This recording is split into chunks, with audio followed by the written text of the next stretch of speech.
بسم اللہ الرحمن الرحیم والصلاة والسلام علی رسول اللہ وعلی آلہ واصحابہ اجمعین وبعد فاعوذ باللہ من الشیطان الرجیم ومن الناس من يقول آمنا باللہ وبالیوم الآخر وما هم بمؤمنین يخادعون اللہ والذین آمنوا وما يخدعون الا انفسهم وما يشعرون۔ لوگوں میں سے کچھ ایسے بدطینت بدمعاش لوگ ہیں جو اپنی زبانوں سے تو یہ کہتے ہیں کہ ہم اللہ پر اور یوم آخرت پر ایمان لائے، لیکن حقیقتاً وہ دل سے مومن نہیں ہیں۔ وہ اس طرح کذب بیانی، دروغ گوئی کر کے اللہ کو اور اہل ایمان کو دھوکہ دیتے ہیں۔ حقیقت یہ ہے کہ اللہ کو اور ایمان والوں کو تو ان کے اس دھوکے سے کوئی فرق نہیں پڑتا، حقیقت میں وہ اپنے آپ ہی کے ساتھ دھوکہ کرتے ہیں۔ یہ الگ بات ہے کہ انہیں اپنے ساتھ اس دھوکے کا کوئی احساس اور علم نہیں ہے۔ طلبہ عزیز، اس سے پہلے متقین کا، پھر کفار کا، اور اس کے بعد اب بین شکل اختیار کرنے والے منافقین کا تذکرہ ہے۔ عبداللہ ابن ابی ابن سلول اور اس کے ہم نوا و ہم پلہ لوگ، جنہوں نے مدینہ منورہ میں حضور اکرم صلی اللہ علیہ وسلم کی آمد باسعادت پر اپنی چڑھتی ہوئی ترقی کو اور اپنے اگتے ہوئے سورج کو حضور کی آمد باسعادت سے ڈوبتا ہوا جب محسوس کیا، تو اغتنام کرتے ہوئے مفاد پرستی کے گندے نظریات کو اپنے ذہنوں میں بٹھاتے ہوئے کھلے عام تو کفر نہیں کیا، لیکن حضور اور صحابہ کے سامنے آ کر آمنا باللہ وبالیوم الآخر کہتے تھے، اور اپنی مجالس میں جا کر اپنی اصلیت کا اظہار کرتے تھے۔ یہ کچھ منافقین کا گروہ تھا، اور انہوں نے نفاق اختیار کر رکھا تھا چند اسباب کی بنیاد پر۔ ایک تو کفر پر جو دنیاوی احکام مرتب ہوتے ہیں اسلامی نقطۂ نظر سے، یعنی غیر معصوم الدم ہونا، مباح الدم ہو جانا، اس کو وہ اپنے آپ سے دور کرنا چاہتے تھے، اپنے آپ کو معصوم رکھنا چاہتے تھے۔ دوسرا مقصد اور سبب اختیار نفاق کا یہ تھا ان نالائقوں کا کہ وہ حضور کے ظاہر میں بن کر رہنا چاہتے تھے، حضور کے اسرار اور بواطن امور کو جاننے کے لیے۔ تیسرا، مسلمانوں کے بواطن اور ان کے اندرونی امور و سرائر کو معلوم کر کے پھر رؤسائے یہود تک یہ خفیہ باتیں پہنچانے کے لیے۔ نمبر 4، مسلمانوں جیسی توقیر اور تکریم کے حصول کے لیے۔ نمبر 5، بوقت غزوات غنیمتوں میں اپنا حصہ شامل کرنے کے لیے۔ نمبر 6، مسلمانوں کے ساتھ استہزاء اور بوقت ضرورت مسلمانوں کا ٹھٹھا اڑانے کے لیے کہ دیکھا تم تو سمجھتے تھے کہ ہم تمہارے ہیں، اب بوقت ضرورت ہم تمہارے نہ رہے۔ اور ساتواں بہت بڑا مقصد تھا ان کی اپنی بزدلی کو چھپانا۔ اذا جاءک المنافقون قالوا نشهد انک لرسول اللہ واللہ یعلم انک لرسولہ واللہ یشہد ان المنافقین لکاذبون۔ تو یہ منافقین تھے۔ قرآن کریم اصل میں صرف رات گئی بات گئی داستان اور قصہ پارینہ کو ذکر کرنے کے لیے نازل نہیں ہوا، وہ منافقین کی ریشہ دوانیوں کو اور ان کی ناپاک سازشوں اور حرکتوں کو سورہ بقرہ میں، اسی طرح سورہ توبہ میں تو بہت تفصیل کے ساتھ، سورہ منافقون میں اور بھی جگہوں پر ذکر کر کے آج کے مسلمانوں کو بھی باخبر کرنا چاہتا ہے کہ اپنے معاشرے میں اس طرح کے بدقماش لوگوں سے چوکنا رہا کرو، اس لیے کہ مسلمان ہر کسی پر اعتماد نہیں کر لیتا، اگرچہ نفاق اعتقادی موجود نہ ہو ہمارے اعتبار سے، لیکن نفاق عملی ضرور ہوتا ہے۔ مسلمان دھوکہ دیتا نہیں، ویسے دھوکہ کھاتا بھی نہیں ہے۔ بہرحال اللہ رب العزت ارشاد فرماتے ہیں کہ وَمِنَ النَّاسِ مَن يَقُولُ، لوگوں میں سے کچھ ایسے ہیں جو کہتے ہیں آمنا باللہ وبالیوم الآخر، ہم اللہ پر اور یوم آخرت پر ایمان لے آئے۔ مصنف فرماتے ہیں آخرت کے دن کو الیوم الآخر کیوں کہتے ہیں؟ پہلے تو معنی مرادی واضح کیا کہ یوم القیامہ، اور قیامت کو الیوم الآخر کہنے کی وجہ بیان کر رہے ہیں۔ یہ وجوہ مقدرات کو خاص سمجھیں حل کتاب کے لیے کہ لأن یوم القیامت آخر الایام، طلوع شمس اور غروب شمس ان سب کا نظام جو چلتا رہے گا اس کے اعتبار سے آخری دن قیامت کا دن ہوگا۔ اب اللہ حکم لگاتے ہیں کہ وما ہم بمؤمنین، حقیقت میں وہ بالکل مومن نہیں ہیں۔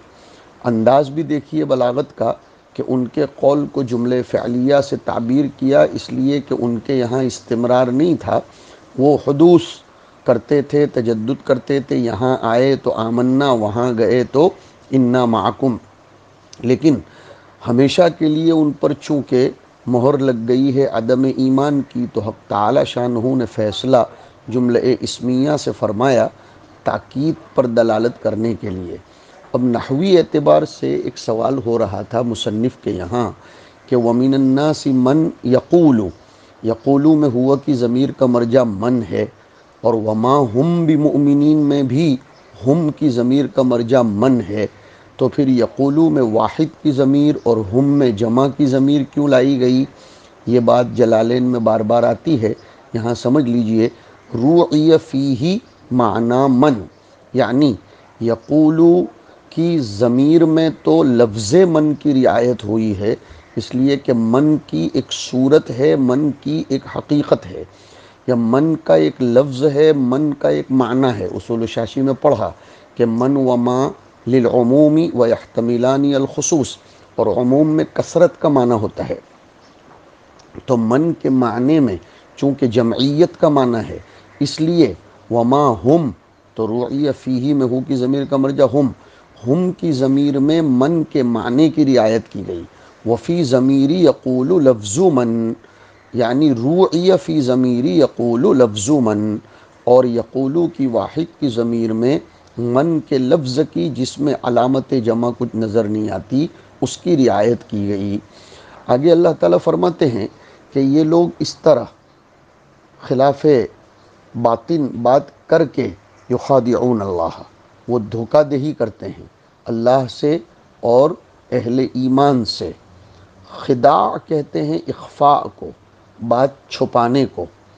اب سوال یہ پیدا ہوتا ہے کہ اللہ رب العزت کے ساتھ دھوکہ کیسے کیا جا سکتا ہے؟ دوسرا ایک سوال یہ بھی پیدا ہوتا ہے کہ یخادعون اللہ باب مفاعلت سے ہے، یعنی وہ اللہ سے دھوکہ کرتے تھے اور اللہ ان سے دھوکہ کرتا تھا۔ یہ دونوں باتیں محال ہے، اس لیے کہ دھوکہ اس سے کیا جائے جو عواقب امور سے ناواقف ہو، اور دھوکہ وہ کرے جو بزدل ہو، ورنہ بہادر تو سامنے آتا ہے، وہ پیچھے سے وار نہیں کرتا، دھوکہ نہیں دیتا۔ اس لیے ہمارے مصنف آگے ایک جواب دے رہے ہیں، ایک سطر چھوڑ کر پہلے اس کو دیکھ لیجئے کہ والمخادعۃ ہنا من واحد، ایک سوال کا جواب تو انہوں نے اس میں دے دیا کہ یخادعون اللہ میں باب مفاعلت کا خاصہ تو ہے مشارکت من الجانبین، لیکن اس کا لازمہ نہیں ہے۔ طلبہ کو سمجھنا چاہیے ابواب کے خواص ہیں یہ سب، یہ ابواب کے لوازم نہیں ہیں، اور خواص تو کبھی پائے جاتے ہیں کبھی نہیں پائے جاتے۔ تو باب مفاعلت کا خاصہ مشارکت من الجانبین ہے جو کبھی نہیں بھی ہوتا، جیسے انہوں نے مثال دی کہ عاقبت اللص، میں نے چور کا پیچھا کیا، تو اس کا یہ مطلب نہیں ہے کہ میں نے چور کا پیچھا کیا، چور نے میرا پیچھا کیا، نہیں۔ تو ایسے یہاں پر بھی مخادعت یہ جانب واحد سے ہے، مگر سوال کی دوسری شق باقی تھی کہ ٹھیک ہے صاحب، وہ اللہ کو دھوکہ دیتے ہیں، اللہ ان کو دھوکہ نہیں دیتا، مان لیا، تو پھر وہ اللہ کو کیسے دھوکہ دیتے ہیں؟ اس کا جواب دیا، وَذِكْرُ اللَّهِ فِيهَا تحسین، آیت کریمہ میں یخادعون اللہ میں لفظ اللہ کا تذکرہ یہ کلام میں حسن پیدا کرنے کے لیے ہے، ورنہ اللہ کو دھوکہ دینا محال ہے، وہ تو ضمائر کو بھی جانتا ہے۔ مطلب آیت استعارہ تمثیلیہ کے قبیل سے ہے۔ بعض لوگوں نے یہ بھی لکھا ہے کہ وہ اللہ کے ساتھ جو معاملہ کرتے تھے وہ معاملہ مخادع کے حال جیسا ہے، جیسے مخادع کسی سے جو معاملہ کرتا ہے وہ ایسا معاملہ کرتے تھے، یعنی ظاہر میں کچھ باطن میں کچھ۔ یا بعض مفسرین نے لکھا کہ یہ مجاز عقلی کے قبیل سے ہے، اور بعض نے بہت اچھی بات لکھی کہ رسول اللہ کو دھوکہ دینا گویا اللہ کو دھوکہ دینا ہے۔ من عادی لی یا من آذی لی ولیا فقد آذنتہ بالحرب، تو یہاں لفظ رسول کو مقدر مانا جائے گا کہ یخادعون رسول اللہ۔ اور بعض لوگوں نے یہ بھی لکھا کہ یہ من باب التوریہ ہے کہ ان کے اللہ کے ساتھ کے معاملے کو لفظ خداع سے تعبیر کیا گیا، اور بعض لوگوں نے یہی جواب پسندیدہ قرار دیا جو مصنف نے فرمایا ہے کہ اصل تو بتلانا ہے کہ وہ اہل ایمان کو دھوکہ دیتے ہیں، مگر وہ اپنے زعم میں یہ سمجھتے تھے کہ ہم اللہ کو دھوکہ دیتے ہیں۔ دھوکے کی شکل کیا تھی؟ اس کو مصنف نے واضح کیا، مراد بِإِظْهَارِ خِلَافِ مَا أَبْطَنُوهُ، کہ ان کے اندر کی حقیقت کے خلاف کو وہ ظاہر کرتے تھے۔ اندر کی حقیقت کیا تھی؟ ما ابطنوہ میں ما کا بیان من الکفر، اندر کفر لے کر چلتے تھے، اس کے خلاف وہ ایمان کو ظاہر کرتے تھے۔ یہ دھوکے کی وجہ کیا یا سبب اختیار نفاق کیا؟ ہم نے تو بہت سے اقوال ذکر کیے، مصنف نے تو یہ التزام کیا ہے کہ وہ صرف اپنے نزدیک ارجح الاقوال کو ذکر کریں گے، تو ایک ہی سبب ذکر کیا کہ لیدفعوا عنہم احکامہ الدنیویہ، تاکہ ایمان کا اظہار کر کے کفر پر مرتب ہونے والے دنیاوی احکام کا اپنے آپ سے دفاع کر دیں اور اس کو اپنے آپ سے دور کر دیں۔ کفر کو اگر ظاہر کر دیتے تو پھر اس پر ان کی جو اباحت دم وغیرہ کا معاملہ آتا، اس کو وہ اپنے آپ سے دور کرنے کے لیے ایسا کرتے ہیں، وغیرہ دوسرے اسباب بھی ہم نے آپ کے سامنے ذکر کر دیے۔ اب مصنف علیہ الرحمہ آگے فرماتے ہیں کہ یہ لوگ ایسا کرتے تو ہیں، لیکن وما یخدعون الا انفسهم، یہ لوگ نہیں دھوکہ دیتے مگر صرف اپنے آپ کو۔ کیسے بھائی؟ انسان اپنے آپ کو تو کبھی دھوکہ نہیں دیتا جان بوجھ کر، تو اس کا جواب دیا یہ با اعتبار ما یعول کے فرمایا ہے، لأن وبال خداعہم راجع الیہم، اس لیے کہ ان کے اس دھوکے کا انجام خود انہی سے لگے گا۔ کس طریقے سے لگے گا؟ کہ فیفتضحون فی الدنیا باطلاع اللہ نبیہ علی ما ابطنوہ، دنیا میں رسوا ہوں گے اس طور پر کہ اللہ اپنے نبی کو ان کے اندرونی حقائق سے مطلع کرے گا، جیسے کہ غزوہ تبوک میں مطلع کیا، وقتاً فوقتاً مطلع کیا، اور حضور نے حضرت حذیفہ ابن یمان کو باقاعدہ لسٹ دے دی تھی اور حضور کو چوکنا کر دیا گیا تھا۔ تو یہ رسوائی ہے کہ ایک آدمی آپ کو اپنا نظر آتا ہو، لیکن بعد میں جب حقیقت کھلے تو پھر آنکھوں میں دل میں اس کی کیسی قباحت بیٹھ جاتی ہے، یہ رسوا ہوں گے۔ اور دوسرا انجام یہ ہوگا کہ وَيُعَاقَبُونَ فِي الْآخِرَةِ، آخرت میں ان کو سزا دی جائے گی۔ وَمَا يَشْعُرُونَ، انہیں معلوم نہیں ہے، اس لیے کہ اللہ نے ان کے ساتھ استدراج کا معاملہ کر رکھا ہے، اور وَمَا يَشْعُرُونَ کو انہوں نے یعلمون کے معنی میں لیا، اس لیے کہ شعور کا تعلق ظاہر سے ہے اور علم کا تعلق باطن سے ہے، تو چونکہ یہ لوگ اپنے انجام کے اعتبار سے بے خبر تھے، یہ چیز کہ بھئی ہمارا انجام اچھا ہوگا اچھا نہیں ہوگا، یہ شعوری چیز نہیں ہے، یہ علمی چیز ہے، اس لیے وما یشعرون کو یعلمون کے ذریعے تعبیر کر دیا اور اس کی تفسیر کی۔ اور مصنف کی عادت ہے کہ اگر کوئی فعل متعدی ہوتا ہے اور اس کا مفعول بھی حذف کیا ہوا ہوتا ہے تو وہ اس کو کھولتے ہیں۔ یہاں کھولا کہ وما یشعرون ان خداعہم لانفسہم، یہ ما یشعرون کا مفعول بھی ہے کہ انہیں اس کا احساس نہیں ہے کہ ہمارے دھوکے کی سزا ہم ہی کو ملنے والی ہے۔ بعد میں جو سطر ہے اس کا میں نے مطلب ذکر کر دیا کہ وہ کیوں لائی گئی۔ والمخادعۃ ہنا من واحد ای من جانب واحد کا عاقبۃ اللص وذکر لفظ اللہ فیہا تحسین وفی قراءۃ وما یخدعون۔ مصنف کی عادت ہے کہ جب قراءت متواترہ کی طرف اشارہ کرتے ہیں تو فی قراءۃ بولتے ہیں، اور قراءت شاذہ کی طرف اشارہ کرتے ہیں تو وہ قریء فرماتے ہیں۔ تو یہاں فرمایا ایک قراءت میں وما یخدعون پڑھا گیا، وما یخادعون، اور ایک قراءت میں وما یخدعون۔ اب یہ سوال پیدا ہوتا ہے کہ ان لوگوں نے اس طرح نفاق اختیار کر رکھا تھا، اس کی کوئی اور ایک آدھ وجہ بتلائیے۔ تو اس کی وجہ بتلائی فی قلوبہم مرض، ان کے دل میں ترقی اسلام کے خوف کی بنیاد پر پیدا ہونے والا حسد تھا، جس کو مرض سے تعبیر کیا۔ ان کے دلوں میں روگ ہے، بیماری ہے۔ کون سی بیماری؟ کوئی ملیریا ٹائیفائڈ کی کوئی ظاہری بیماری نہیں، مرض۔ افی قلوبہم مرض ام ارتابوا ام یخافون ان یحیف اللہ علیہم ورسولہ، وہ مرض۔ ہمارے مصنف نے معنی مرادی واضح کیا کہ مرض کا مرادی معنی ہے شک و نفاق، ان کے دلوں میں شک ہے کہ شاید محمد کی یہ چاندنی 4 دن کی ہے، پھر دوبارہ ان یہود کو، ان مشرکین ہی کو غلبہ ملے گا، اور نفاق کا مرض بھی تھا۔ سوال پیدا ہوتا ہے شک اور نفاق کو مرض کیوں کہا گیا؟ یہ ایک سوال ہے، بہت زبردست جواب دیا بلاغت کے نقطے سے کہ فالشک والنفاق یمرز قلوبہم، کہ یہ شک اور نفاق ان کے دلوں کو مضبوط نہیں ہونے دیتا تھا بلکہ کمزور کر کے رکھتا تھا۔ وہ تذبذب کے شکار تھے، تردد کے، اور تذبذب، تردد، تزلزل، یہ سب بیماریاں ہیں، اور یہ بیماری شک و نفاق کی بنیاد پر پیدا ہوئی، اس لیے اس کو مرض کہہ دیا گیا۔ اور یمرز بمعنی یضعف، مرض کو مرض اسی لیے کہتے ہیں کہ وہ مریض کو کمزور کر دیتا ہے۔ تو ان کے دلوں میں یہ بیماری تھی۔ مفسرین نے لکھا کہ قلوبہم مرضا کے بجائے فی قلوبہم مرض، مبالغتاً کہا کہ ان کے دلوں میں بیماری گھس گئی تھی۔ بعضوں نے لکھا مرضن کی تنوین تنویع کے لیے ہے کہ خاص قسم کی بیماری ان کے اندر تھی۔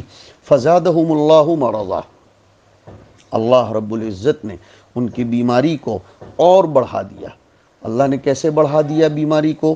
بما انزلہ من القرآن، اللہ روزانہ قرآن کریم کی آیات اتارتا جاتا تھا، لکفرہم بھی، اور جیسے جیسے آیت اترتی جاتی تھی وہ ہر آیت کا انکار کرتے جاتے تھے، تو ان کا مرض اور ان کا کفر بڑھتا جاتا تھا۔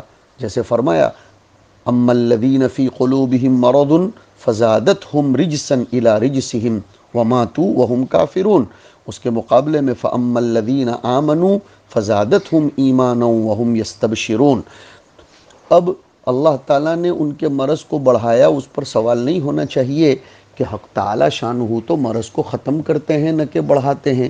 جواب یہ ہے کہ ان کا باطن خراب ہو گیا تھا، جیسے کہ گھی، کیلا، پروٹین، یہ سب مقویات ہیں، لیکن آدمی کا ہاضمہ اگر خراب ہو، اس کا معدہ خراب ہو، تو یہ گھی اس کو تقویت پہنچانے کے بجائے اس کے لیے دست کا باعث بنتا ہے، جس کی وجہ سے وہ بے دست و پا ہو جاتا ہے۔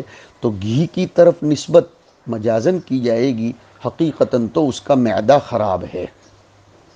آگے بھی اس طرح کی آیت اللہ رب العزت بیان فرمائیں گے کہ حق تعالی شانہ نے ان کے فسق کو بڑھا دیا۔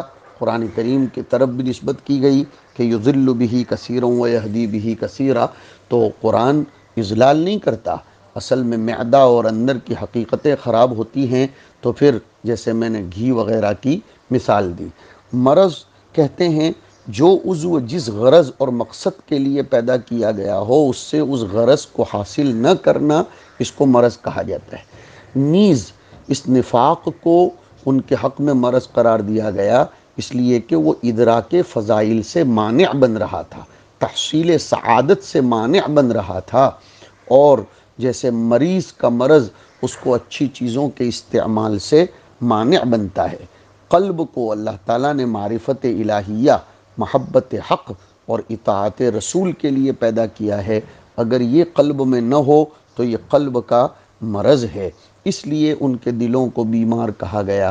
آگے فرمایا وَلَهُمْ عَذَابٌ أَلِيمٌ ای مولم مولم، اور ان کے لیے دردناک عذاب ہوگا، بما کانوا یکذبون، اور ایک قرات میں ہے بما کانوا یکذبون، اس لیے کہ وہ جھوٹ بولتے تھے، یکذبون، اور یکذبون وہ جھٹلاتے تھے۔